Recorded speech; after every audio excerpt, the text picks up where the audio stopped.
իրավիճակը խիստ լարված է, դուք պատասխանատվություն չեք կրի, եթե որևէ բան տեղի ունենա։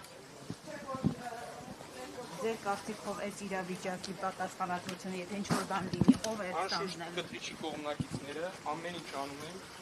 ամենը տանելու բախման։ Իրենք ամեն ինչ անում են, որպեսզի լինի բախում, բայց մենք չենք գնալու բախման։ Դուք նոր եք հայտնաբերել կաթողիկոսի մասին որոշակի տեղեկատվություն, ինչու եք նոր դրա մասին խոսում։ Ինչ էիք քննարկում, եթե գաղտնիք չէ։ Ինչ էիք քննարկում, եթե գաղտնիք չէ։ Քրիստոսով եկեղեցու ազատագրում։ Դա ենք քննարկում։ Այսպես մարդկանցով, մարդկանց փնովելով, այսպես եք պատկերացնում եկեղեցու ազատագրումը։ Չենք փնովում, իրականություն ենք ասում։